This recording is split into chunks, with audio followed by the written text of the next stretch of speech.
আসসালামু রহমতুল্লাহি ওয়া বারাকাতুহু। আজকে আমরা শাশ্বত জীবনে আপনাদেরকে অনেক প্রীতি মোবারকবাদ ও শুভেচ্ছা জানিয়ে শুরু করছি বিশেষ একটি অনুষ্ঠান, তা হলো নামাজের গুরুত্ব ও তাৎপর্য। এ সংক্রান্ত বিষয়ে আল্লাহ তাআলা সূরা মুমিনুনে 1 থেকে 5 নম্বর আয়াতে যে কথাগুলো বলেছেন, সেই আলোকেই মহাগ্রন্থ কোরআনুল কারীমের সূরা মুমিনুনের 1 থেকে 5 এই কয়টি আয়াত আমরা তেলাওয়াত শুনব। তেলাওয়াতে আল্লাহ তাআলা স্পষ্ট করেছেন, কদ আফলাহাল মুমিনুন আল্লাযীনা হুম ফি সলাতিহিম খাশিউন, যারা নামাজে বিনয় এবং নামাজে একাগ্রতা চিত্তে নামাজ আদায় করে তারা সফল। আজকে এই নামাজ সংক্রান্ত অনেক মাসলা মাসাইল এবং প্রশ্নের উত্তর জেনে নেব বিদগ্ধ একজন আলোচক, ইসলামিক ফাউন্ডেশনের ইমাম প্রশিক্ষণ একাডেমির পরিচালক এবং একজন স্বনামধন্য রাজনীতিবিদ, বিজ্ঞ পণ্ডিত, পতিতযশা আলেম হযরতুল আল্লাহ মাওলানা আনিসুজ্জামান। আসসালামু আলাইকুম ওয়া রাহমাতুল্লাহি ওয়া বারাকাতুহু। প্রশ্নে যাওয়ার আগে আমরা মহাগ্রন্থ কোরআনুল কারীম থেকে তেলাওয়াত শুনব। আউযু বিল্লাহি মিনাশ শাইতানির রাজীম।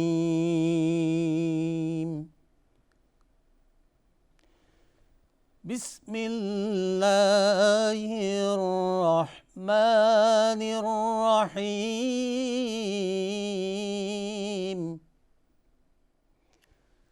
قد أفلح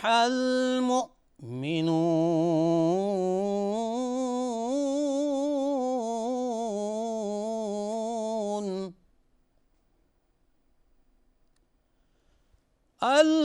الذين هم في صلاتهم خاشعون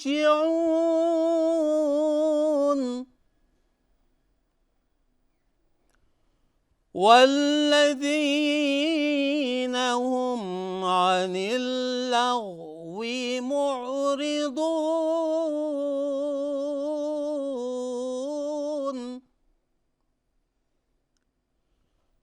والذين هم للزكاة فاعلون والذين هم لفروجهم حافظون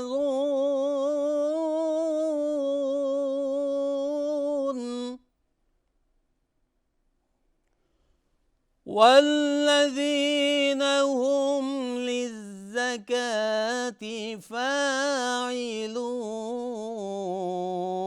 فاعلون والذين هم لفروجهم حافظون صدق الله العظيم। তেলাওয়াতের পরে আমরা যে সমস্ত প্রশ্ন আমাদের হাতে রয়েছে তার মধ্যে গুরুত্বপূর্ণ যে সমস্ত প্রশ্ন, সেই সমস্ত প্রশ্নের উত্তর জানব বিজ্ঞ পণ্ডিত, পতিতযশা আলেম হযরতুল আল্লাহ মাওলানা আনিসুজ্জামান। প্রিয় দর্শক মণ্ডলী, আপনাদের পক্ষ থেকে প্রশ্ন করতে চাই, আসলে নামাজের গুরুত্বটা কি? ইসলামের মধ্যে আল্লাহ রাসূল সাল্লাল্লাহু আলাইহি ওয়াসাল্লাম নামাজকে তুলনা করেছেন মাথার সাথে। একটা শরীরের মধ্যে মাথা যেমন গুরুত্বপূর্ণ, নামাজটা এরকম গুরুত্বপূর্ণ। যার মাথা নাই তার শরীরের তো কোনো দাম নাই। সুতরাং যেই মোমেন বা মুসলমান নামাজ পড়ে না, তাহলে মাথা ছাড়া মানুষের মতন। এটা একটা রাসূল সাল্লাল্লাহু আলাইহি ওয়াসাল্লামের দেয়া উদাহরণ। আল্লাহ তাআলা কোরআনের মধ্যে প্রত্যক্ষ পরোক্ষ 120 জায়গায় নামাজের হুকুম করেছেন। আকিমুসসালাহ, নামাজকে কায়েম করো, আতুজ যাকাত, যাকাত প্রদান করো। তাহলে এটা আমর আর আমরুল উজুব, এটা ফরজ সাবিত হয়েছে। রাসূল পাক সাল্লাল্লাহু আলাইহি ওয়াসাল্লাম বলেছেন, বুনিয়াল ইসলামু আলা খামস, ইসলামের ভিত্তি হলো 5 জিনিস। শাহাদাতু আল্লাহ ইলাহা ইল্লাল্লাহ ওয়া আন্না মুহাম্মাদান আবদুহু ওয়া রাসূলুহু। দ্বিতীয়ই বলতেছে ইকামুসসালাহ, অর্থাৎ ঈমানের পরে দ্বিতীয় যে অঙ্গ ইসলামের ভিত্তি, যেই প্লারের উপর পুরো ইসলাম নামের প্রাসাদটা দাঁড়িয়ে আছে, তার দ্বিতীয় যে ভিত্তিটা, সেই ভিত্তিটা হলো নামাজ। নামাজ মুত্তাকি বান্দার আলামত। আল্লাহ বলছেন, আলিফ লাম মিম যালিকাল কিতাবু লা রাইবা ফীহি হুদাল লিল মুত্তাকিন। আল্লাহ তাআলা যে কোরআন অবতীর্ণ করেছেন, যার মধ্যে কোনো সন্দেহ নেই, এই কোরআন থেকে হেদায়েত একটা হলো আম হেদায়েত, এটা সবাই পাবে, কিন্তু খাস যদি হেদায়েত হইতে হয় তার নামাজি হইতে হবে। কারণ আল্লাহ বলছে কারামুত্তাকি আল্লাযীনা ইউমিনুনা বিল গায়ব ওয়া ইউকিমুনাস সালাহ, যারা গায়েবের উপর বিশ্বাস করে এবং যারা নামাজকে কায়েম করে। শুধু নিজে পড়া না, নামাজ কায়েম করার ক্ষেত্রে আজানের ব্যবস্থা থাকতে হবে, মসজিদের ব্যবস্থা থাকতে হবে, মানুষকে ডাকার ব্যবস্থা থাকতে হবে। এরপরে খুশু ও খুজু, যে আয়াতটা আপনি সূরাতুল মুমিনিনের মধ্যে পড়েছেন, যে নামাজ রাসূল সাল্লাল্লাহু আলাইহি ওয়াসাল্লাম বলেছেন কারো নামাজের 10 ভাগের 1 ভাগ কবুল হয়, কারো 9 ভাগের 1 ভাগ, কারো এরকম 2 ভাগের 1 ভাগ, কারোটা পূর্ণ নামাজ হয়। তো পূর্ণ নামাজ হতে গেলে আল্লাহ তাআলা সূরা মুমিনের মধ্যে যেই গুণের কথা বলেছেন, কদ আফলাহাল মুমিনুন, ওই সমস্ত মুমিনরা কামিয়াব, এখানে 8টা গুণের কথা বলা হয়েছে। তার মধ্যে দ্বিতীয় যে গুণ, ইমানের গুণের পরে দ্বিতীয় গুণ হলো আল্লাযীনা হুম ফি সলাতিহিম খাশিউন, যারা নামাজের মধ্যে খুশু খুজুর সাথে নামাজ পড়বে, ধ্যান ও খেয়ালের সাথে নামাজ পড়বে। আমরা যদি হযরত সাহাবায়ে কেরাম রাদিয়াল্লাহু তাআলা আনহুম বা হুজুর পাক সাল্লাল্লাহু আলাইহি ওয়াসাল্লামের নামাজকে দেখি, সেই নামাজের মধ্যে তারা কেমন ধ্যান ও খেয়ালের সাথে নামাজ পড়ছে। এরপরে রুকুতে ঠিক মতন যাওয়া, যে সেখানে ধীর ও স্থিরভাবে কমসে কম 3 বার সুবহান রাব্বিয়াল আযীম পড়া। এরপরে রুকুত থেকে ওঠার পরে স্থির হয়ে দাঁড়াইতে হবে, সামি আল্লাহু লিমান হামিদার বলার পরে রব্বানা লাকাল হামদ। এরপরে কিন্তু দোয়া আছে, হামদান কাসীরান তাইয়্যিবাতান মুবারাকান ফি। এই যে নামাজের মধ্যে ইতিদাল, এটি কিন্তু অজীব। কোন ইমাম বলছে আমি ফরজ। দর্শক মণ্ডলীর পক্ষ থেকে আপনাকে একটা প্রশ্ন করতে চাই, হামদান কাসিরান মোবারক তৈয়বান মোবারকান ফি, এই যে দোয়াগুলো, এই দোয়াগুলো কি কোনো মাযহাব ভিত্তিক না হাদিস আপনি ভিত্তিক? হাদিস ভিত্তিক। রাসূল পাক সাল্লাল্লাহু আলাইহি ওয়াসাল্লাম একজন সাহাবীকে বললেন, তুমি সামি আল্লাহু লিমান হামিদার পরে কি দোয়া পড়েছো? তখন খুব লজ্জিত হয়ে গেছে যে আল্লাহ রসুল, আমি এই দোয়া পড়েছি, হামদান কাসীরান তাইয়্যিবাতান মুবারাকান ফি। আমি দেখছি এক ঝাঁক ফেরেশতা কারাকারি লাগছে আসমানে তোমার এই সওয়াবকে উঠায় নেওয়ার জন্য। মাঝে মধ্যে দেখা যায় রেল স্টেশন, এমত অবস্থায় ট্রেন এসেছে, নামাজেও দাঁড়িয়ে গেছি, জি। নামাজ যদি আমি কমপ্লিট করি তাহলে আমি ট্রেন পাচ্ছি পাবো না। না, আমি অনেক দূরে যাচ্ছি, তাহলে নামাজ কি করব? না, সেক্ষেত্রে আপনি নামাজ ছেড়ে দিয়ে ভিতরে যে, অর্থাৎ আপনি সে উঠার পরে সেখানে অনেক সময় আলহামদুলিল্লাহ আমাদের ধন্যবাদ জানাই আমি রেল কর্তৃপক্ষকে। রেল কর্তৃপক্ষ কিন্তু একটা কম্পার্টমেন্টে একটা অংশ রাখে নামাজ ঘর হিসেবে, আপনি সেখানে যে নামাজ আদায় করতে পারেন। অথবা তো যদি মানে ওখানে যেইভাবে সুবিধা হয়, সুবিধা মতন আপনি নামাজ আদায় করবেন। প্রিয় দর্শক মণ্ডলী, আমরা কিন্তু সুন্দর একটি মাসলা জানতে পারলাম যে যদি নামাজে দাঁড়িয়ে গেছেন, সে জামাতে হোক আর আপনি নিজে একা একা হোক, নামাজে দাঁড়িয়েছেন, এমত অবস্থায় ট্রেন চলে এসে রেল স্টেশনে, আপনি নামাজ ছেড়ে দিয়ে ট্রেনে উঠবেন এবং আপনার গন্তব্যস্থলে যাবেন, মাঝে আপনি নামাজগুলো ট্রেনে পড়ে নেবেন। বিমানেও তাই, অন্য অন্য জরুরাতের বিষয়ে মাসলা আপনার জন্য সহজ করে দিয়েছেন। কেউ মুসাফির, তিনি কি মুসাফির অবস্থায় 3 রাকাত যে ভিতরের সালাত আছে ওয়াজিব নামাজ, সেটি পড়া সেটা লাগবে পড়বেন, সেটাও তিনি পড়বেন। বিতিরটা আল্লাহ রাসূল সাল্লাল্লাহু আলাইহি ওয়াসাল্লাম স্পষ্ট বেতের সম্পর্কে বলছে, আল বিত্রু আজীবুন, আল বিত্রু আজীবুন, আল বিত্রু আজীবুন। ধন্যবাদ আপনাকে। প্রশ্ন দর্শকবৃন্দর কাছ থেকে, তা হলো যে ফরজ এবং ওয়াজিব আমরা জানি আদায় করতে হবে। ফরজের চাইতে ওয়াজিবের মূল্যটা একটু কম, কম, কিন্তু সুন্নতের চেয়ে বেশি। কিন্তু আমার প্রশ্ন হলো ওয়াজিব থেকে ফরজের গুরুত্ব বেশি, যে ফরজকে আল্লাহ তাআলা কমিয়ে দিলেন 4 রাকাতের জায়গায় 2 রাকাত, সেখানে আমি ওয়াজিব নামাজ পড়ব কেন? না, এখানে দেখেন মাগরিবের নামাজ তো ফরজ, সেখানে তো 3 রাকাতে 3 রাকাতই পড়া লাগবে, 3 রাকাতে 3 রাকাত। আমার প্রশ্ন হলো যে ওয়াজিব নামাজ তো ভিতিরটা, ভিতির নামাজ ওয়াজিব, কিন্তু এবং ফরজ নামাজ 4 রাকাতের ক্ষেত্রে 2 রাকাত হলো, আর সেখানে ওয়াজিব নামাজটা আমি কেন পড়ব? ওয়াজিব রাকাতের ক্ষেত্রে তো স্পষ্ট আপনার হাদিসে, আপনি হাদিস দেখেন, হাদিসটা কি বলছেন, আল বিত্রু আজীবুন, আল বিত্রু আজীবুন, আল বিত্রু আজীবুন সালাসু রাকাআতিন। রাসূল বলেছেন বিতির অজীব, বিতির অজীব, বিতির অজীব, এটা 3 রাকাত বিশিষ্ট। স্পষ্ট রাসূল সাল্লাল্লাহু আলাইহি ওয়াসাল্লামের হাদিস আছে।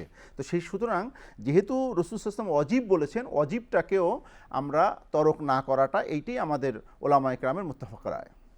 আমরা একটি গুরুত্বপূর্ণ উত্তর জেনে নিলাম। আরেকটি প্রশ্ন করি, কেউ যদি বিতের নামাজ না পড়ে মুসাফির অবস্থায়, তাহলে তিনি গুনাহগার হবেন কিনা?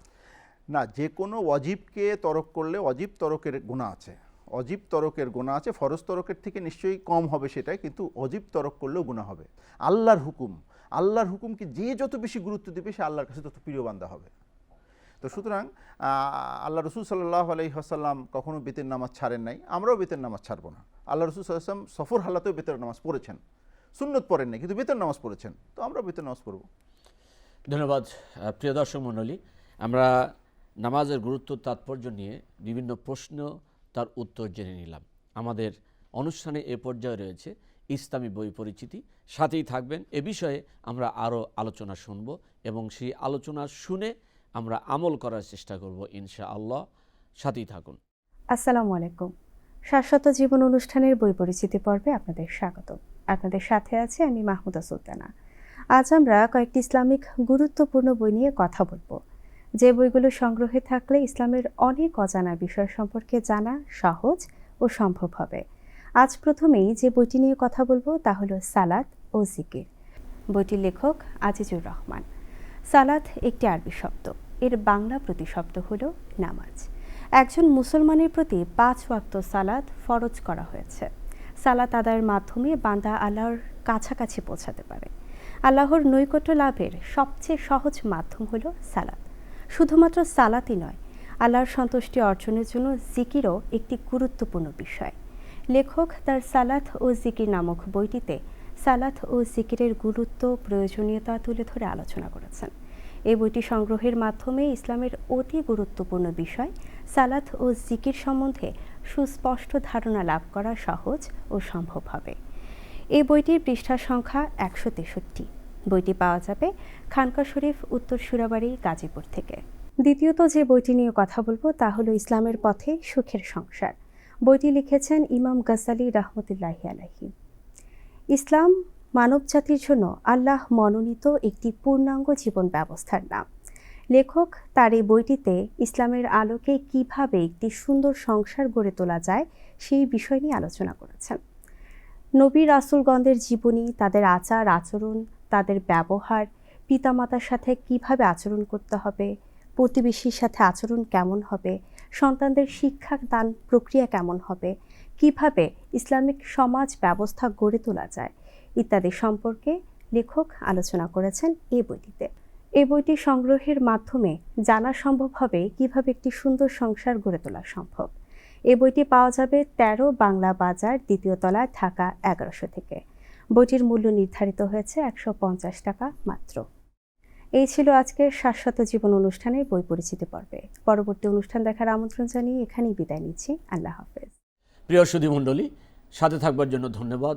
অনেক অনেক শুভেচ্ছা, মোবারকবাদ যে আমরা আজকে একটি গুরুত্বপূর্ণ বিষয় নিয়ে আলোচনা করছি প্রশ্নের আলোকে। তা হলো নামাজের গুরুত্ব, তাৎপর্য বিষয়ক বিভিন্ন ধরনের প্রশ্ন।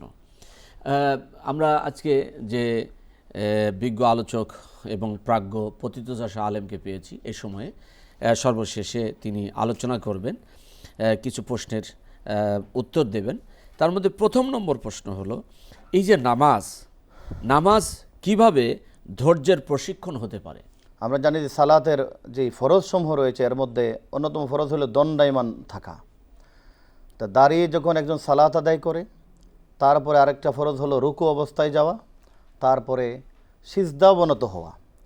এবং নামাজের মধ্যে যখন আমি খুশু কুজু সহকারে নামাজ পড়ব, বিনম্র সহকারে, অর্থাৎ কিরাত সূরা যখন আমি সহি শুদ্ধভাবে তার তিল সহকারে তেলাওয়াত করব, রুকুতে তাসবিহগুলি আমি সুন্দরভাবে পাঠ করব, সিজদায় গিয়েও আমি আমার আল্লাহ তাআলাকে বিনম্রভাবে সিজদা করব, এটা অবশ্যই ধৈর্যের একটা পরীক্ষা হয়ে যাবে। আল্লাহর সৃষ্টির মধ্যে কিছু সৃষ্টি এমন যারা সবসময় দাঁড়িয়ে থাকেন, তারা হলো গাছ, বৃক্ষরাজি। কিছু সৃষ্টি এমন আছে তারা সবসময় রুকুর অবস্থায় থাকে, যেমন জন্তু জানোয়ারগুলি, তারা কখনো ওইভাবে দাঁড়ায় না। আবার কিছু সৃষ্টি আছে আল্লাহ তাআলার যারা সবসময় সেজদাবনত থাকে, অর্থাৎ যেমন পোকামাকড়, তারা সবসময় মাটিতে লুটানো অবস্থায় আমরা তাদেরকে দেখি। নামাজ এমন এক ইবাদত যেখানে মানুষ কিছু সময় দাঁড়িয়ে থাকে, কিছু সময় রুকু অবস্থায় থাকে, কিছু সময় আবার সিজদাবনত হয়ে থাকে। এতে করে আশরাফুল মাকলুকাত হিসেবে আমরা সকল সৃষ্টির যেই সৃষ্টিগত অবস্থান সেটা আমাদের মধ্যে পরিস্ফুটিত হয়ে যাচ্ছে এবং আমরা বৃক্ষের মতো ধৈর্যশীল হয়ে দাঁড়াই। আমরা অন্যান্য প্রাণীদের মতো আমরা আল্লাহর সামনে মস্তক অবনত করি, আবার আমরা সিজদায় লুটিয়ে পড়ি। এতে করে আমাদের ধৈর্যের পরীক্ষা হয়, আমরা ধৈর্যশীল হই। আর যখন আমরা ধৈর্যশীল হই, আল্লাহ তাআলার ঘোষণা চলে আসে, ইন্নাল্লাহা মা'আস সাবিরিন, যে ধৈর্যশীলদের সাথে স্বয়ং আল্লাহ তাআলা আছেন। এবং আল্লাহ তাআলা স্পষ্ট বলেছেন, ওয়াস্তাইনু বিস-সাবরি ওয়াস-সালাহ, তোমরা সাহায্য চাও আল্লাহর কাছে ধৈর্য এবং নামাজের মাধ্যমে। এই যে নামাজরত অবস্থায় ধৈর্য এর সাথে আমরা আল্লাহর কাছে প্রার্থনা করব, চাইব, এটি কিন্তু আল্লাহ রাব্বুল আলামিন শিক্ষা দিয়েছেন এবং নামাজ এর মাধ্যমেই ধৈর্যের শিক্ষা হয়। এবং নামাজে যে দাঁড়িয়ে আমরা ধৈর্যের প্রশিক্ষণ নেই, অন্য অন্য সময়ে সেই ধৈর্যের এমপ্লয়মেন্টটা আমরা করে থাকি। যেমন ছেলে মেয়ে প্রতিপালন করা, চাকরি বাকরি করা, বিভিন্ন ধরনের অপশনে আমরা যখন যাই, কর্মে লিপ্ত হই, তখন কিন্তু আমরা ধৈর্যের সাথেই আমাদের কাজ করতে হয়। সুতরাং ধৈর্য শিক্ষার একটি গুরুত্বপূর্ণ প্রশিক্ষণ কেন্দ্র নামাজ। এই নামাজ কোনো দাবি আদায়ের আবেদন শিক্ষা দেয় কিনা? অবশ্যই শিক্ষা দেয়। কারণ আমরা যখন সূরা ফাতিহা শরীফ পাঠ করি, আলহামদুলিল্লাহ রাব্বিল আলামিন, যেখানে আছে মধ্যের যে আয়াত, আপনি দেখবেন কত চমৎকারভাবে লা সালাতা ইল্লা বি ফাতিহাতিল কিতাব, রসুল বলে দিয়েছেন যে সূরা ফাতিহা ছাড়া নামাজ হয় না। এখানে একটা বিষয় হচ্ছে, আমরা যখন সূরা ফাতিহার দিকে খেয়াল করি, দেখি আমরা 7টি আয়াত দ্বারা গঠিত, যেটা কোরআন কারিমে সূরা ফাতিহাকে আবার সাবআম মিনাল মাসানি বলেছেন, যেটা আল্লাহ রসুল ছাড়া অন্য কোনো নবী রসুলকে আল্লাহ তাআলা এইরকম সূরা দান করেনি। সূরা ফাতিহা প্রথম যে 3 আয়াত, আলহামদুলিল্লাহি রাব্বিল আলামিন আর রহমানির রহিম মালিক ইয়াউমিদ্দিন, স্বয়ং স্রষ্টার প্রশংসা, গুণকীর্তন। আবার পরের মধ্যের আয়াত যদি আমরা বাদ দিই, পরের 3 আয়াত দেখুন, ইহদিনাস সিরাতাল মুস্তাকিম, আমাদেরকে সরল সঠিক পথ দেখান, সিরাতাল লাযিনা আনআমতা আলাইহিম, এমন মানুষের পথ, এমন আপনার বান্দাদের পথ যারা অনুগ্রহপ্রাপ্ত, এবং গয়রিল মাগদুবি আলাইহিম ওয়ালাদ-দাল্লিন, যারা পথভ্রষ্ট তাদের পথে নয়, অর্থাৎ প্রার্থনা। প্রথম 3টা অপশনে আল্লাহ তাআলার গুণকীর্তন, প্রশংসা, শেষের 3 আয়াতে আল্লাহর কাছে কিছু আমাদের চাওয়া পাওয়া। মধ্যের যে আয়াত, সেখানে বলা আছে দেখুন, ইয়াকা না'বুদু, যে আমরা আপনার ইবাদত করি। এ দেখুন, ইবাদত করি, ওই যে প্রথম 3 আয়াত আমরা যার প্রশংসা করলাম, আমরা তার ইবাদত করছি।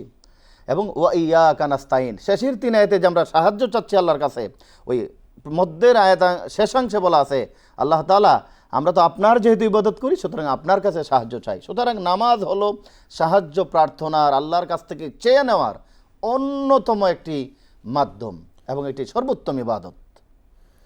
কিভাবে নামাজ পড়লে একজন ব্যক্তি সফল হয়? আল্লাহ তাআলা বলেছেন, কাদ আফলাহাল মুমিনুন, মুমিন সফল কাম হবে, আল্লাযীনা হুম ফি সালাতিহিম খাশিউন, যিনি খুশুর সাথে, অর্থাৎ খুশুটা একটা অবস্থার নাম, এটা হলো দিলের মধ্যে, হৃদয়ে আল্লাহ তাআলাকে হাজির নাজির জেনে। রসুল বলেছেন, কিন্তু মা হুয়াল ইহসানের উত্তর আল্লাহ রসুল বলেছেন যে তুমি এমনভাবে ইবাদত করবে যেন তুমি আল্লাহকে দেখছো। হ্যাঁ, যদি তুমি আল্লাহকে দেখতে না পাও, তবে এই বিশ্বাসটুকু রাখবে যে স্বয়ং আল্লাহ তাআলা তোমাকে দেখছেন, অর্থাৎ আল্লাহ আমার অতি নিকটে। এবং আল্লাহ তো বলেছেন, নাহনু আকরাবু ইলাইহি মিন হাবলিল ওয়ারিদ, যে আমি বান্দার সাহা রগের চাইতে আরও নিকটে। তো আল্লাহ সুবহানাহু ওয়া তাআলাকে একদম ওয়াহেদ লা শরিক জেনে, একদম নিকটে জেনে, আল্লাহকে হাজির নাসির জেনে আল্লাহ তাআলাকে যখন আমরা সিজদা করব, সফলতা তো আসবেই। মুহতারাম, আমি বলতে চাচ্ছি, দেখুন অন্য নামাজ আরও ফরজ ইবাদত আছে, যেমন হজ ফরজ। আপনি যখন হজ করেন, একটা সময় এরই মধ্যে আমাদের খাওয়া দাওয়া চলে, হজের মধ্যেই অন্যান্য আনুষ্ঠানিকতা চলে।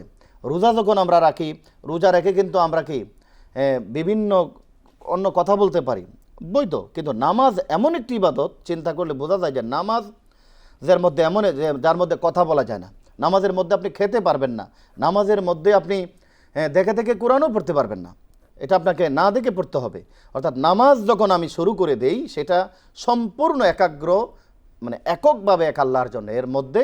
এবং কোনো মানুষ যদি কেউ সালাম দেয়, সালামের জবাব দেয় সেখানে যায় না। অর্থাৎ নামাজ এমন একটি ইবাদত, একমাত্র আল্লাহর জন্যে, আল্লাহকে খুশির জন্যে, আল্লাহর কাছে আমি হাজির, আল্লাহ তো আমার কাছে হাজির আসে নেই, এই মনোভাব নিয়ে আমরা যখন নামাজ আদায় করব, নিশ্চিত নামাজই সফল হবে। আল্লাহ তাআলা এই নামাজের বিনিময়ে আল্লাহ তাআলা তাকে জান্নাত দান করে দিবেন। একটি প্রশ্ন দর্শকবৃন্দের পক্ষ থেকে, যে কখনো কখনো নামাজের মধ্যে মোবাইল বেজে ওঠে, তখন কি করতে হবে?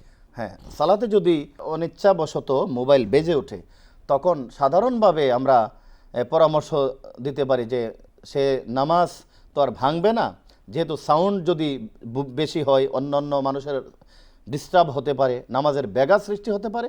সেই ক্ষেত্রে যদি তার মোবাইলটা যদি তার দাঁড়ানো অবস্থায় বেজে ওঠে, আর সেটা যদি হাত দিয়ে স্পর্শ করার মতো হয়, অর্থাৎ পকেটে থাকে, সেই ইচ্ছা করলে এক টিপে সুইচটা অফ করতে পারেন।